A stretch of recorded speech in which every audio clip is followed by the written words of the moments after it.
What's up, world? Hey, I wanted to make a quick video and give my take on all these so-called Kevin Samuel exposure videos about his past and dealing with his child support or divorce, or how much money he used to make, how he used to get his hustle. And I just want to say that I don't feel that a real man will make videos about another man's past just for likes or clout chasing or what have you. Because the real man knows, or the real man has been through some problems and been through some things, been through life, and knows what another man goes through. And ain't gonna knock him, especially if he done came up and created a brand and is successful now. Let that man do his thing. And if he say something you don't like, that's fine. You know what I'm saying? You keep that to yourself, amongst your people, amongst your peers, stuff like that. But you don't go knock a dude and try to bring another man down because he said something about people who really who don't know you, who don't care about you, who don't pay your bills and you don't pay their bills. So if you want to sit there and you think he bashing women or bashing men or what have you, because remember he actually was doing the same thing to men for years before he did a video about a woman that went viral, so now everybody's on him. But anyway, I'm not a Kevin Sam. I'm not being an apologist. I just want to tell my own story and how I understand that a lot of times when people don't know the details, they can create their own narrative. If they don't put out the whole details, they can create their own narrative. So I can say in my situation, I got divorced, and years ago, first marriage. So we were married for 13 years. I got married at 19, so that's 19, 20, 22, 22, 32 years old when I got divorced. Now, if you looked on the surface, you look at the paperwork, it'll show that I wasn't working at the time, and I wasn't put on child support at the time, or whatever the case may be. So if you sit and say, oh, the man wasn't working, and my kid's mother, she had a career, just started a career making, big money, went to school, all that, first thing you would think is, oh, I see why she divorced him. He was just a bum and wasn't doing anything, and she was paying all the bills. Now that's if you just look at paperwork, court paperwork. But if you look at real life situations, you will see that I'd had a job since my sophomore year of high school. Never been at work maybe 3 months prior to my divorce in my whole lifetime, in my whole adult life. And that was like at 18 years old. Got a job and working ever since. Had worked on one job for 10 years. Switched to another job right after that, trying to move up. And then decided that once I did what I had to do to make sure that my kids were taken care of at that moment and the future, and then the next stage of the plan was supposed to be put in place, and things happen, because that's what, like life, things happen in life. And so there was like a little detour, so I had to make little adjustments. And then the divorce came, and at the time I wasn't working. Now again, like I said, I had already been working for like in a certain field for 13 years, and I couldn't find a full-time job in that field for like 13 months. Now you might say, oh, Mark, you could have got a job. Well, I did get a job. Went to temp service and got a job, but also I was in school, and a lot of these jobs would not work around my school schedule. But I had a plan for the future, and I had to stick to that plan. I had to struggle with that plan and sacrifice, because I knew once everything worked out, in the future everybody would benefit, especially my children. Excuse me. So,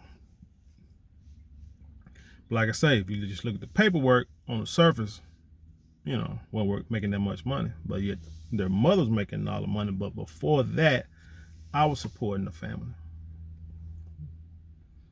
So, like I say, once we started working out the next phase of the plan, start going through, like I say, things changed, and it got detoured.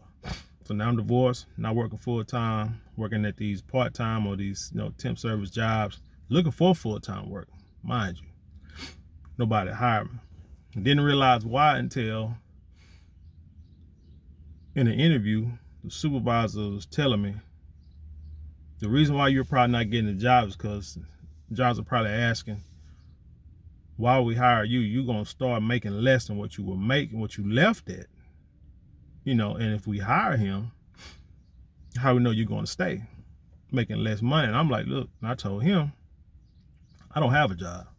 I need a job, full-time, full-time job, a livable wage, benefits. Got kids, got to do it. Anything less don't make sense. I just keep with this temp service jobs and make money until something comes along. But I was going to work, just couldn't find a full-time job with benefits like that. And like I say, working around my school schedule, what have you. So like I say, he said, how did he know that you wouldn't stay at the job? And I told him flat out, I said, look, I'm just going to tell you the truth. If you hire me at, what was the time? I don't know, $10, $11, $12 an hour back then, and another job tomorrow comes and I'm making $15 an hour, they offer me $15 an hour, I'm going to take it. Simple as that. I mean, I'm just going to be truthful with you. And I told him the truth. The guy hired me. But like 9 months later, probably less than that, I had to end up quitting because, again, I'm trying to go to school, and as the schedule change, I need jobs to change. So that's what I did. I mean, but hey, there's no loyalty in the job, so why are we tripping? But anyway, so my point is, after the divorce, divorce hit people hard, especially men, because you separating stuff, the money, the house, the kids, trying to work, trying to go to school. I mean, I had a support group where I could go live with my mama, but I don't believe in that.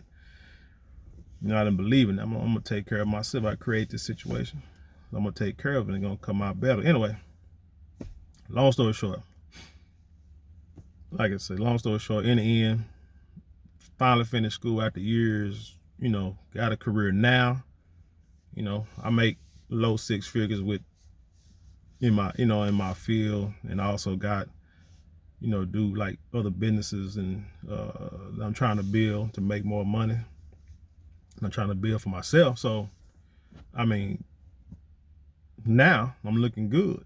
Now everything is going great, but shoot, was this 10 years ago, it didn't look like that. 10 years ago, with the way these guys with these, making these videos about Kevin Samuels, like I said, they would have called me a bum. You look at the paper, you call me a bum. You know what I'm saying? And it's like, I don't think it's fair. That's why me personally, I don't judge anyone's past. If you can, because everybody make mistakes, everybody make choices. Those are two different things, but people make them. If you can live through them, if you can benefit from them, you can learn from them and become better after it, it was all worth it. You see what I'm saying? It's like it's all worth it. And from what I see in the look, like the details and stuff I see, been following Kevin Samuels for a couple of years. But from what I see, the man, the man did what he set out to do. And that's what a man is supposed to do. And then now you got the guy making videos, making comments about how he used to hang out at this luxury store, trying to get clients, think he was a bum and lame. It's like, dude, how else you gonna make, how else you gonna create business, create business and clientele and make money if you don't get out there and hustle? I mean, what if he was out there, selling dope or robbing people, or was a pimp or something? What would you say then? It's like this guy's out here trying to make a career for himself, made a career just like you did. Made a career for himself, did what he had to do to hustle, made it, and now he's making it. Now he's an older man, wiser man. He's trying to teach people lessons, give them knowledge on the things that he know, and you're knocking him for it. And I feel kind of personal about it because, I can understand kind of what he's going through. Because depending on who telling the story, like I said, you might look at my story and might look at me one way, but then if I tell it, and if other people that I know tell it, they're going to tell it a different way.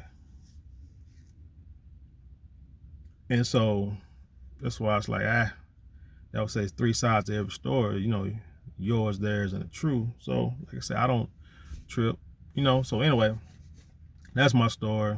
Telling my story. Like I say, don't always be careful of who tell you the information, because if they were not there, they don't know the truth. Hey, like, share, follow the video, the channel, and until next time, peace.